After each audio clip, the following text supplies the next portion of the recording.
Hi there, I'm back. I have a few things to show you. Don't ask why there's dead mealworms floating everywhere.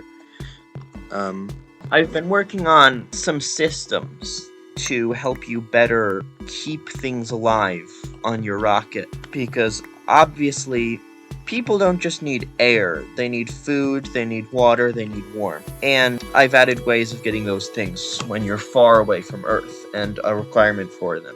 First of all, these creatures, mealworms, if you're not familiar with them, there's a video on them which just popped up in the corner there. Watch that after this video. You might be noticing that there's this like frosty outline around my screen. This is actually an outline, the same outline that you get when you're in powder snow. And if I were to let me get a spacesuit. By the way, I just wanted to say we have a new spaceship texture made by somebody named Mr. Chip Dip. I think it's really cool. But as you can see, even if we have nice oxygen, you'll see I still take damage. And that's because it's too cold for me to survive here. The temperature's too low. And the way you fix that is by installing heating for your rocket. You might be wondering, what if I were to just put some lava down? Well, first of all, I want to make liquids behave differently in space, like they just float around. And so it would be kind of inconvenient. And besides, lava would...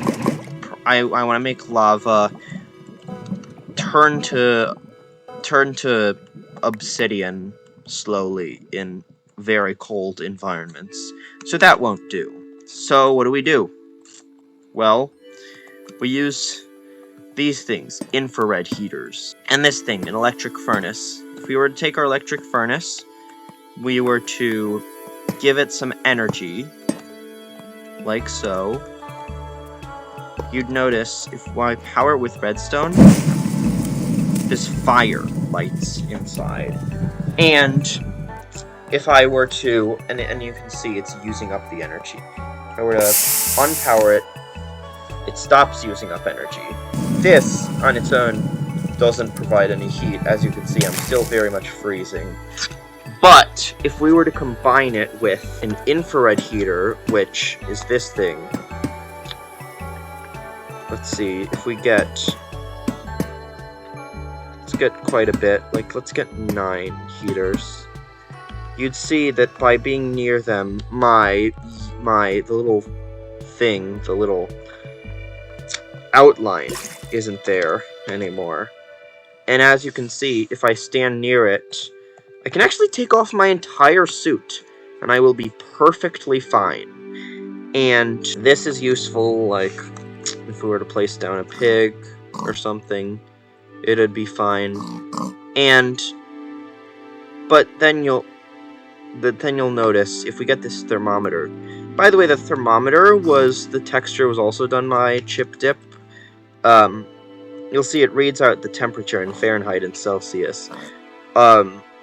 If we move around the room, you'll notice that the temperature gets colder as we get further away from the heaters.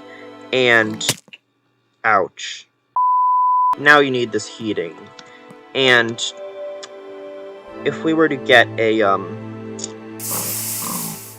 and as you can see now, the furnace just ran out of energy, which meant that the heaters turned off, which means those pigs in the corner are having a very bad day.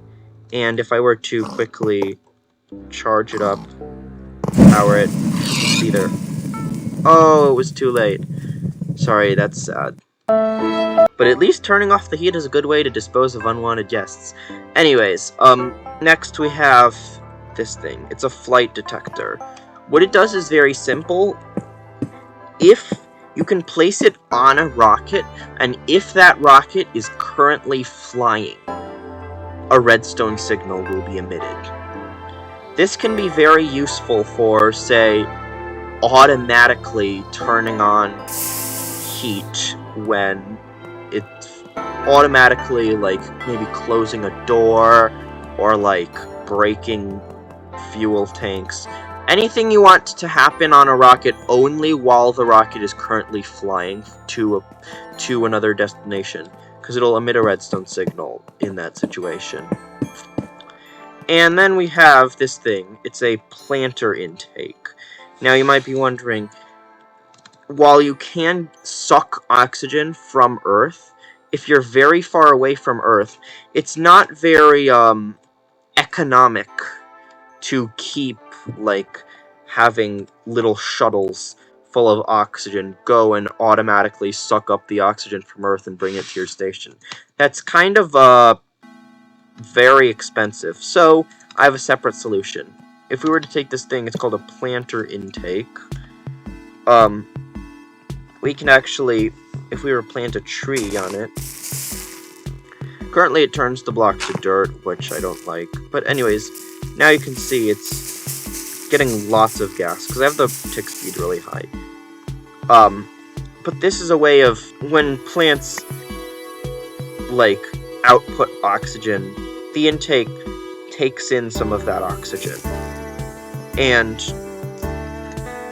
if you were to say, I'm gonna add, like, pipelines, or vents, ways of transporting gases, like submersible pumps and things.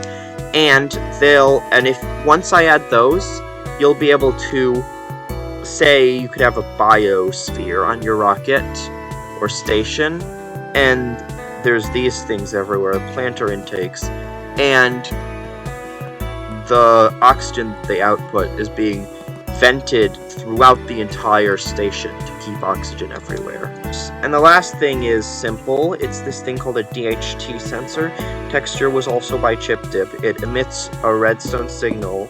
So you can see this one is 8. If we go put it farther away from if we were to say turn this off, the signal would, after a moment, it would be 3, because the heat is way lower. And this, it updates occasionally, but yeah, essentially the redstone signal changes depending on the level of heat. A hotter environment will produce a higher signal. Any temperature that's, above, I can, move away and you can see -50, but any temperature, -30 or higher, should be safe for most creatures to live in. Even though that's quite frigid, I just want to be, generous with my heating requirements. So that's all I have for you today. You can comment for what features you want added next. And I am working on a jetpack sort of system for the suit, where you can attach things like a jetpack. And also other stuff to move around better on the ship. So stay tuned for that. And have an amazing rest of your day. Bye!